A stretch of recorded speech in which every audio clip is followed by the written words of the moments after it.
This episode of The Unstarving Musician is powered by liner notes. Learn from the hundreds of musicians and industry professionals I've spoken with for The Unstarving Musician on topics such as marketing, songwriting, touring, sync licensing, and much more. Sign up for liner notes at unstarvingmusician.com. It's an email newsletter from yours truly in which I share some of the best knowledge gems garnered from the many conversations featured on The Unstarving Musician.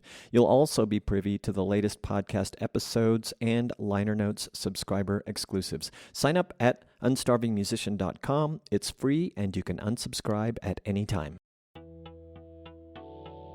This is The Unstarving Musician. I'm Rabonzo. This is my podcast. It features conversations with independent music artists and industry professionals, with occasional relevant special topic episodes featuring yours truly, all intended to help indie music artists better understand the marketing, business, and creative processes that empower us to do more of what we love: make music. How are you?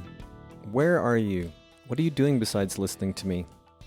Welcome to another episode. Thanks for being here. I really appreciate it. I'm doing good. I recorded a vocal performance video recently. Let's see, I think I recorded it a couple of weeks ago. No, about a week ago, and dropped it out into the video sphere this week. It's a cover of Elton John's Tiny Dancer. I thought it was pretty cool.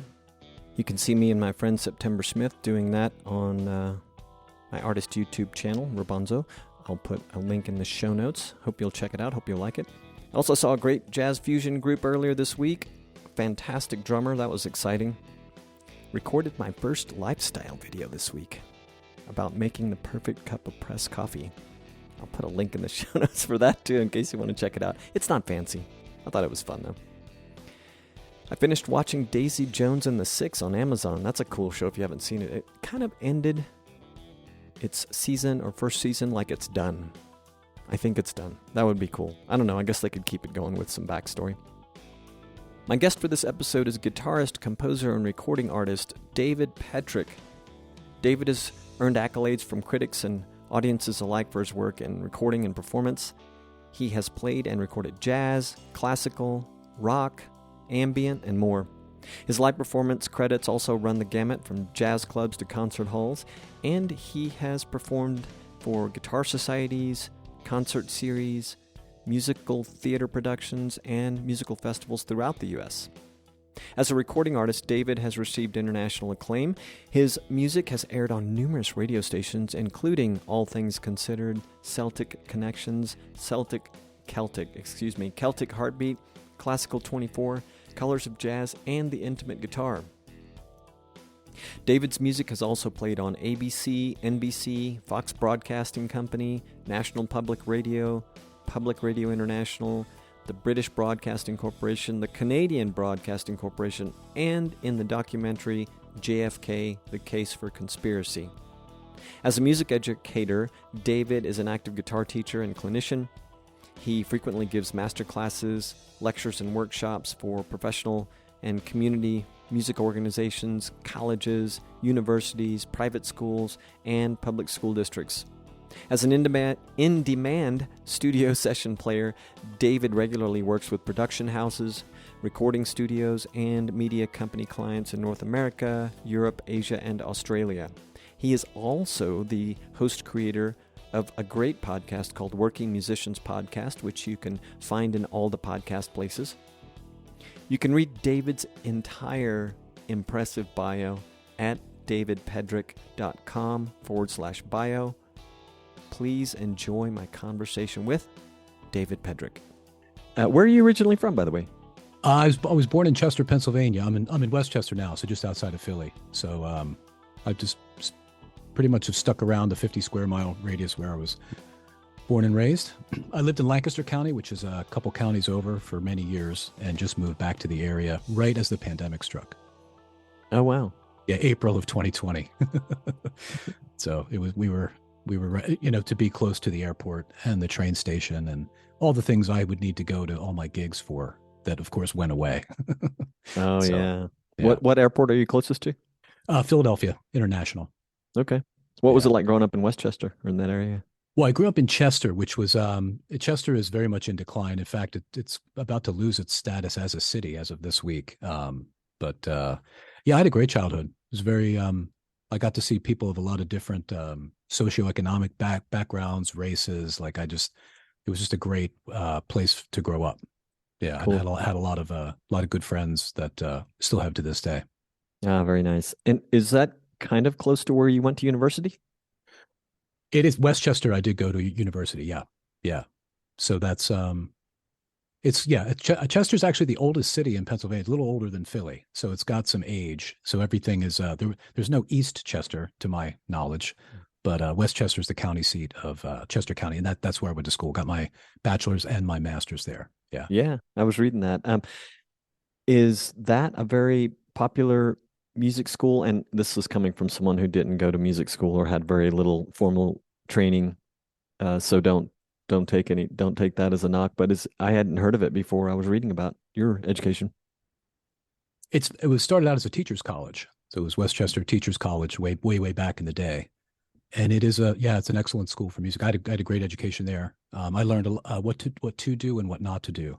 So that's the best education you can get. I learned from good teachers and bad teachers. So as a teacher, you know what to what to emulate and what to not emulate. But for the most part, it was a excellent education there, and I went back again for my master's. So there must have been something good. Yeah. Did they, I'm remembering, I can't remember who it was off the top of my head. Actually, I do now, a guy named Jared Judge, who also has a podcast and is a string musician. And when he told me this story about finishing college, his music degree, and his advice to working in music was to go audition, which he found quickly to be terrible advice. And so he went and I guess he started auditing the business classes where he went to school, which apparently helped him a great deal. Did your education sort of encompass that facet of what to do when you got done with school? Yeah, I thought well, I realized my undergrad was in education, and I realized I didn't want to teach full time because I didn't think I could because I still needed to play. So, and there was something at the time when I graduated, I believe it was 100% placement rate, or like 99.97% of people that graduated got teaching jobs in music. So there was a big shortage in the late 90s. But I knew I didn't want to do it full time. And I was teaching. Well, I went as an adult student. I mean, I was in my 20s when I started. So I didn't go right out of school. Hmm. So I had a different idea of what teaching was going to look like for me. I wanted to keep having the private students, but I did like classroom teaching. I just didn't want to do it for 40 hours a week. So I was able to carve out a nice niche, I should say, to balance the two. Still was a very busy schedule, but it wasn't as busy as it would have been if I was, clocking in 40 hours of teaching in the classroom. I probably would have burned out. Sure. I would have imagined it would be the other way around if I talked to most people that they'd be like, I had to get a teaching job because I knew I couldn't gig all the time. Yeah, it's funny, and it's different times and eras, when you talk to people, and obviously locality. I mean, there was always plenty of work here in this area, and we're in Northeast Corridor, so I mean, I can New York, DC, I mean, Philly. It's just plenty of work, especially back then. So it was a little easier, I think, to be honest. Sure. And I've talked to, I guess, several now musicians who are a little more like you in that they have formal education and have discussed with them or just sort of seen what it has done for them and their ability to work and the versatile things that they do for work. And a lot who are like myself, who are self-taught, and I mean, a lot of these people work quite a bit as well, but I would have to say that just an observation of the versatility of what they can do is limited in comparison, I think. Yeah, it's just a fascinating thing to even get, want to get a degree in the thing that can you even get a degree? The whole process is, and of course it's all changing. Yeah, I probably wouldn't do it that way now. I mean, if I could go back, I probably would have carved a different path than I did, but I'm very glad that I did what I did. Yeah, it seems like you've had, just from reading and looking at some of the work that you've done, seems like you've had a great run and still and are still going at it. So the Working Musician podcast is how I found you. Yes. And you cover a wide range of topics: conducting, AI in music, recording, branding, vocal health, professional development, music NFTs, touring, practicing, and a lot of other stuff. When you set out to do the podcast, what was the vision, and has it evolved since you started it? Excellent question. I started the podcast because, like most of us, we were just complaining after the gig. You're like, hey, this is wrong. This system is wrong. The complaining that we do, having a beer and talking to people. And I realized that if I wanted to complain successfully from a place of knowledge, that I would need to talk to more people about it. So that's what I did. And it was all, the first 100 episodes were all in person. So again, where I live in the Northeast Corridor, I can get to a lot of these cities and places that people worked. So it was very, not insular, but it was of a very specific geographical region. But yeah, the goal of it in the beginning was a long game goal, which was to be as diverse as possible with the jobs, like working musician, and define it as so many different possible things. That has evolved now because it's all online. So I can talk to people now from all over the world. That's the biggest evolution, I think, of the show. Yeah, case in point, although I don't know how far she actually is from you, but the first one I listened to was Anya Minogue. Is that how you say her name? Anya Minogue. Yeah, Yeah. she's from Ireland originally, but she lives in the Boston area. Yeah, that was a dream to get to talk to her. That's the other thing about the podcast. I mean, and as a podcast host, we get pitched quite a bit for people that want to be on and PR agencies and stuff. But then you get to also seek out. Like I get to have conversations with people that I would never get to talk to if I didn't have a show, basically. So, and I rarely hear somebody that says that they don't want to talk about themselves for a little while. I need to remember that. I still, after, over 250 episodes, I get very intimidated at the idea of approaching people that have this certain sort of celebrity or career status. And the people I talk to are wonderful. There are a lot of, I suppose, they are independent working musicians. But occasionally, I get the former celeb pitch from a PR place. So that's always fun, but I should remember that people love to talk about themselves if they have the time, for sure. Yeah, and I think it's just like, well, and too, I mean, when you're pounding the pavement trying to get work, trying to get gigs and stuff, it's the same thing. I mean, we have to be able to deal with a large amount of rejection. I think the musicians that can't don't make it. They don't have 25, 30-year careers because they just have to get validation all the time. And they're afraid, to reach out. So I've never been afraid for people to say that I wasn't any good or they didn't want to tell, that's never been a problem. I've always had a thick skin. So someone saying no or not replying to an email didn't really bother me so much.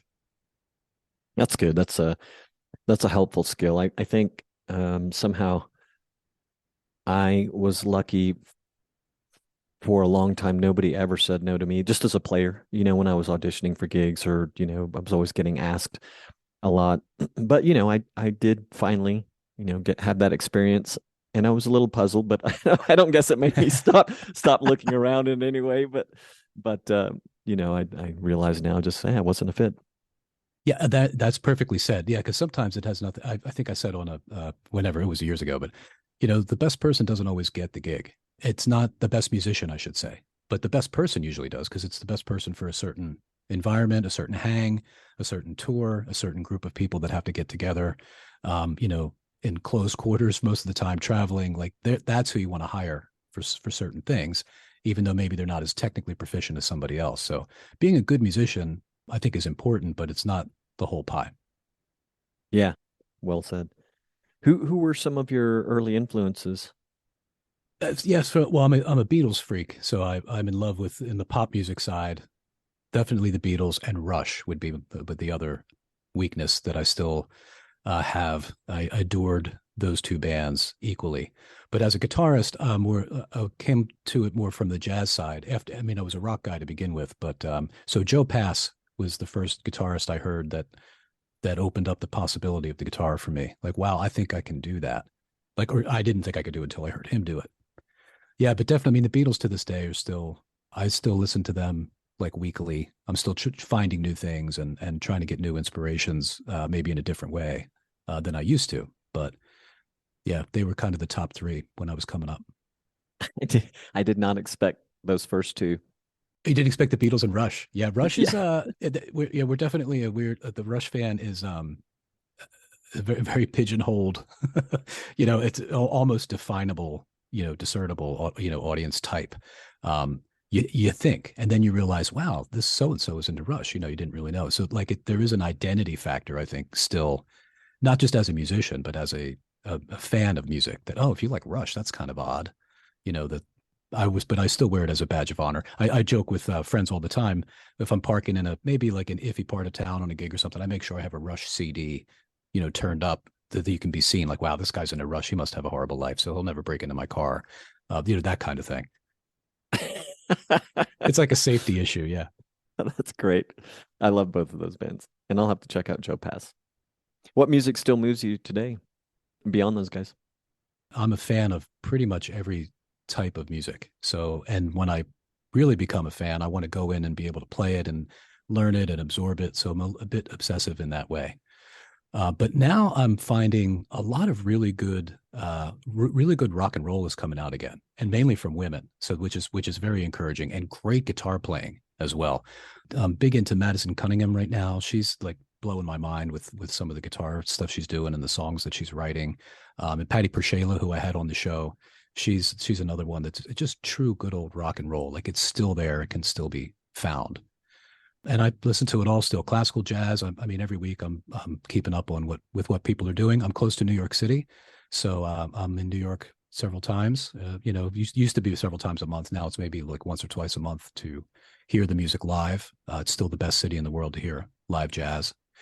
Philly used to be one I could in my home, near my hometown, but unfortunately that sort of died out. So I have to get on a train and go up to New York. But it's still alive and well. Rock and roll is still alive, and jazz is still alive. Depending on what people have read, they're still kicking. I'm so glad you said that and shared those artist names with me. I was just literally in the last 2 weeks, I was thinking to myself, and I said it to a guest I had on the show, or recorded an episode for yesterday, who is a hip hop artist, and I was telling her that in my head about 2 weeks ago, I'd convinced myself that rock is actually dead now. When I look at the charts, and I suppose just like things I'm seeing, when I log into the music services, when I talk to people, and I know they're still out there, but anyway, it's nice to hear you say that it feels like it's doing well to you. Yeah, and I think where you're looking to, you're absolutely correct. I mean, it's not represented as well as it could be on the services, and that's no one's fault. I just think there's the taste for it is in a bit of a decline right now. Mm-hmm.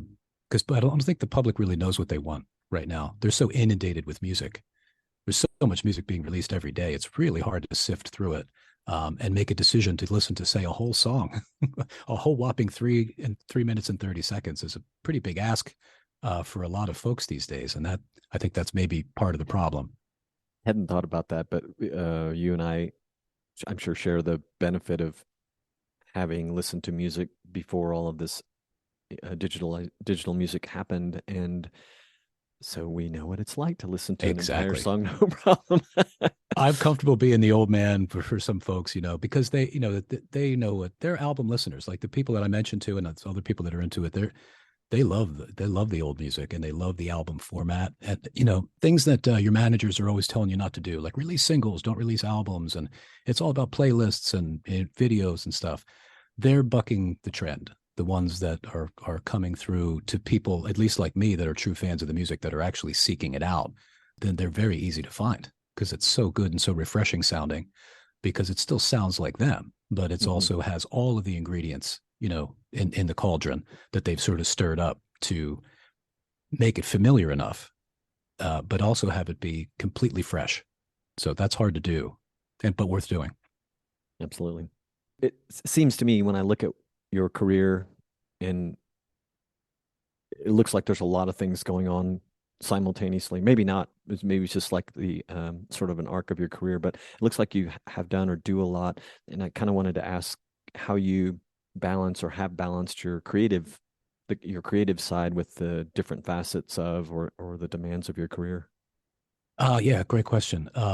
Yeah, like, again, I'm into so many things, so I'm a PR person's worst nightmare, because I don't. It's like, well, how do I pigeonhole Dave? I'm not sure what he does.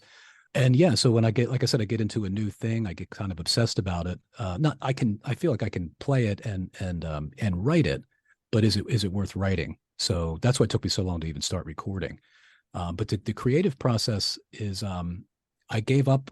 I hate to admit it, but I definitely gave up on writing pop and rock music just because I didn't see where it was fitting. And it's not something that I would do for myself. Like this is my job. So I need to, if I can't, if it's not going to make money, like I would release an album and pretty much know about how much money I would make and who would buy it, what the audience was. And then after the pandemic, I completely pivoted into a new creative style, doing more, way different music than I had done before. So I was alienating at least half of the audience musically that I had and sort of starting anew. So what I'm doing now is very therapeutic. When I'm writing and composing and improvising music, I'm fully engaged, maybe more than I've ever been. But that again, that was the pandemic when I didn't want to do, I didn't know what I was doing. We didn't know what was happening, and I wasn't creative. I was just in survival mode. Like how we're going to get these bills paid, how we got to do something, and then the creativity slowly ramped back up, and I made time for it as well. Let the inspiration come, but actually set the time aside to let it flow into the guitar or the keyboard or computer or whatever I'm composing on. So I think making the time to do it was a very conscious decision. So that's kind of where I stand to this day. If I make time for it, it'll happen. And tell me about the style that you've found yourself doing as of late, and was it by chance any surprise to you how well it's worked out or is working out? Yeah, I'm actually flabbergasted. I just can't believe that people like my listenership post pandemic has been. It's very surprising to me. Yeah, I'm writing more. I mean, I guess you would call it ambient or drone music. I wanted to create music that was helpful, but I don't want to be overly helpful. I don't want to force it on anybody. But when it's not music that I actually listen to. Like I don't meditate. I'm not into that. I don't consume music or use music in that way. So I took a big risk and put a whole album out of sort of this ambient thing and realized, and actually I'm not really wild about that album because you'd have to do that one to sort of, see how things are going to work out. Since then, I learned so much about my own consumption of music as sort of an analyst. So I look at it as writing a sort of a whole symphony slowed down, and just taking the bits that are absolutely vitally important. So what's the Brian Eno quote? Music that's it has to be as interesting as it is ignorable. And so I was thinking, challenge accepted. I'm going to give that a shot, and got more into frequencies and how the sound itself was key. That was paramount, as opposed to the notes that were being played or the chord progressions or the lyrics. So it's very refreshing to do, and it seems to be going well. So I'm very pleasantly surprised at the reaction. That's great. And what inspired you to go in that direction? I mean, I know there was part of it was pandemic, but of all the other things you might have done musically, what took you in this direction? I think it was the challenge of it. I was just very I'm interested in psychoacoustics, and I'm interested in just how we process sound and internalize things that are sort of even sound adjacent, for lack of a better term. To have a piece that doesn't quote unquote go anywhere, how hard is that to write? It turns out it's really hard to do. When I first started doing it, I was really kind of composing it. And then I realized, I mean, I'm a jazz musician at heart. They're improvised now. So I can certainly take and channel all the learning that I've done in that school of improvisation, and have have kind of a vision of what's going to happen at the outset, and then go in and really tweak it and make it sort of symphonic, which of course is all electronic. So there's nothing, the last few things I've put out, there's not an acoustic instrument on there. So that's, it's been a fun ride. I don't know if it's going to continue because, I mean, how much more do I have to say? I'm not really sure. The jury's still out on that. That's so fascinating. It's spoken like an academic.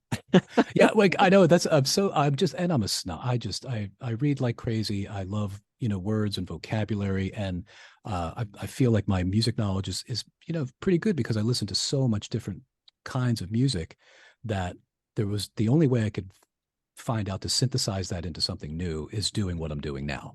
Although it's for everyone. Jazz isn't for everyone. That's why it's less than 1% of sales. I mean, people don't consume it in that way. But this can be used for meditation. It can be used for just people that are listening actively. There's a video component to what I'm doing now. which seems to be working well. So I'm cool with that challenge. But also at the end of the day, am I happy and proud of the product then and think that it's useful? And the answer right now is yes. But like I said, I'm not sure how much more of that is left in me. I would want to do it. I just don't know if there's an audience for it, and I don't want to outstay, my welcome. Well, tell me, you have a publishing company, yes? I do, yes. Tell me about it and why. Why? And Yeah, can you so say the name of it, please? I can, yeah, because it's called Colloquy Music Oh, Publishing. okay. And the answer is pretty simple. It's my own stuff, and it's when you sign up, you can have a publisher or a publishing administrator, and I did for a while. So one of the things I did over the pandemic was reset all of my publishing up under that umbrella. So that was just to maximize my profit. So that was certainly a financial decision. There's some things that other publishers have control of that I'll never be able to get back, and that's okay. I've made peace with that. But I had the time over the pandemic. There was no excuse to not sit there and get all that metadata back in correctly to start the publishing up, and it's been working out pretty well. It's a lot of work to get it in. I have like almost 200 pieces, so there's a lot of material out there that had to get sorted, and I don't have a team. I'm the janitor up to the CEO. But again, pandemic, had plenty of time to do it, and there was no excuse not to do it. And I'm again reaping the rewards now from that work. As someone who's recorded all of two songs, and published two songs, tell me about the business decision for doing it that others might appreciate learning about, who are maybe like me, or they've just been doing it the way they've been doing it, and like you were doing it for a while, probably. What were the drivers? I mean, you said it was profit driven. Can you be a little more specific about how that worked? Yeah. So in the beginning, the first albums I did were classical. So we actually it was a classical guitar duo. So we made albums and they got played on the radio. They got played on NPR. So we could tour. And when you toured, you had CDs, again, showing our age, right? And people bought a lot of CDs. So it was fun to do and fun to document. So that was easy. Like, I'm going to get, X amount of dollars for the performance and I can sell, 50 CDs in addition, then that's a good reason to record. And it's a document of the evening. But back then, that was still, most people were listening to CDs. This is 2001, 2002. Mm-hmm. And also, back to the publishing, this is, CD Baby was very new, but there were other independent streamers out there. There was Audio, what was it called? Audio Kingdom and CD Street. And we were actually making decent money from those. They didn't make it through the marketplace. CD Baby ended up sort of dominating. But yeah, that was the reason at the beginning. And then as I played less live, I wasn't sure what that would look like. And like I said, I alienated half my audience, at least, by going in this new direction. So literally, I started over and took a gamble. And I wasn't sure how it was going to work out. But I do all the work myself.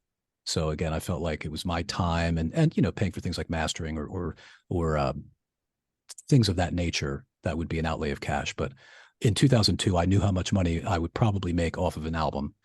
Now I have no idea. But I'm still doing it because, like I said, I've had some success, and I know I keep hinting at it, but I think the ride may be over, about overstaying the welcome, because that's what I usually do, like 2 or 3 albums in a certain genre and then put it away. Or there was a certain group I had that had a dynamic. The 3 album that I did is a great example of that. They were 3 very special individual musicians that we made a sound together that was it's a completely improvised album with some parameters and all one take. So that was a conscious decision to do something like that. Not, again, I didn't expect that to do very well, but I needed to document. So I think for somebody that's if you're doing something that you think is special, just to get it documented, like I said before, make the time, do what you need to do to get it documented is valid, and maybe people will buy it and maybe they won't. But if you are passionate about doing it, that'll come through. If it looks like you're doing it for money, that'll also come through. So it's a fine line. Can you explain what you mean by getting it documented? Yeah, like I had this trio for let's say I'm 16 years old. I was playing with a couple of musicians, and then I don't play with them anymore, but I'm playing with these other couple of musicians, but I feel like there's a real chemistry there that wasn't there with the other band. So I want to record something with them to document that, because I could get killed in a car crash on the way home. That guy could want to quit the band. I mean, anything could happen. Like, to get it, to me, recordings are it's journalistic. I mean, you're literally that's where you are on that day, that year, that month. That was the idea that you had. That's the song that you wrote. That's the way you played that lick. That was your one take solo. That's the way you interacted with the drummer when you put that little cool bass line down. And the machines were running and captured that. That's the magic of music. So if you feel that it should be documented, even if it's just for yourself and your family, I think it's worth doing the recording, and then you can go from there. I see what you mean. You're still teaching and doing clinics today, or is that something that may have to restart up if you are to keep doing it? I am, yes, but it's all online. My last in-person lesson was in March of 2020, and my last in-person clinic, masterclass, all that stuff. It's everything is online now, which I was teaching online since 2009. Now I only had, say, a handful of students that preferred online lessons. Plus, it was a regional thing. If you couldn't get to the Lancaster area where I was at the time, then we could do remote lessons. And now it's 100%. So I don't teach a lot of kids anymore. I teach a lot of professionals actually, and adults, which is great. So there's people that really want to learn, that really practice, and are dedicated. They're dedicated, but they're intrinsically motivated. Mom's not telling them that they have to practice their guitar today. They really love it, and it's great for me. So every student I have now is very passionate about what they're doing. So the market kind of exploded, I take it, during and after the pandemic. Yeah, absolutely. Well, and again, just like you said about reaching out, yeah, word of mouth is still, even if it's ones and zeros, if it's digital word of mouth, it does still get out. And I try to be respectful about the promotions by basically not doing so many of them, kind of keep it maybe a little more subtle. But I've been lucky, knock on wood. I haven't advertised or had to do anything. I just, the student level remains exactly where I want it for right now. So that, again, that could change, but I love the roster that I have right now. That's cool. Do you do them by Zoom by chance, or? Any platform that the student would prefers is how I do it. So yeah, I would say 70% of them are on Zoom. The remaining are on FaceTime, Skype, and I was on Jamkazam for a while back in the day when it was like near, zero latency, which they were still kind of working some out. Yeah, the top three: FaceTime, Skype, and Zoom. Yeah. How do you handle like homework, or do you just review practice with subsequent lessons, or do you have them send you practice stuff, or do you do that? No, yeah. So that's the thing with teaching online. There's no duets, so you can't play at the same time. You technically can, and it has been done. Audio Movers has some cool stuff. That's Abbey Road Studios, and you can kind of have a video, and you can get pretty synced up these days if you have the bucks and you think that it's worth it. But for the most part, yeah, if there's play along material that's playing along on their side of the screen, and it's a lot of coaching too, especially with the professional people that come to me. They're looking for a very specific technique to be refined. Maybe it's a classical guitarist that's working on their tremolo, so we'll do some very specific etudes pieces, like sort of tips and strategies. We'll do a handful of lessons, and then I'll see them 6 months later or never. And then there's a core set of students that are there every week, and they're also different styles. So yeah, for the most part, if they are playing along with something, they're forced to also get some decent equipment, make sure I can hear what they're playing along to, and the guitar, which is the best way to learn. I mean, any good teacher would tell you, even back in the day, put the tape recorder on and tape yourself. That's what you sound like. If you want to change something, so that's what makes me a little better in the studio than some, or I used to be back in the day when I went into studios to record, because I always recorded myself from a young age, which is a great skill to have. So they're better players, I think, because of the recording that they do and playing into a microphone, kind of with me helping them.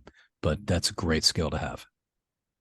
Yeah, I was reminded of this and was laughing a little bit because I've been sort of hitting a new point of being serious about my voice, my vocal instrument, and I have a desire to do a few videos, try and get like a video resume of some vocal performance. And I was reminded that, yeah, one of the best things to do, and I hadn't mentioned it to this person, but they were just sort of giving their advice, and it was recording themselves to instrumentals or whatever. And so I reflected very quickly to these first two video projects I worked on that one of them I was recording a cappella because I could tell I was struggling with a particular part.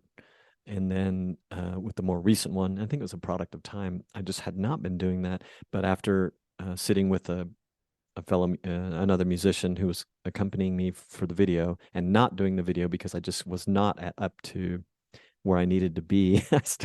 I'm like, I just need to record this. So I found just a piano track to record to. And then, immediately you hear anything that you don't like or isn't it where you want it to be. And yeah, it's great advice. And oftentimes I have to be reminded of little things like this, like networking and recording yourself. And Oh, and we all do. I mean, yeah, it's good to hear it back. That's the whole masterclass clinician gig. When I'm doing that, I'm just saying something that your teacher has been saying for a year.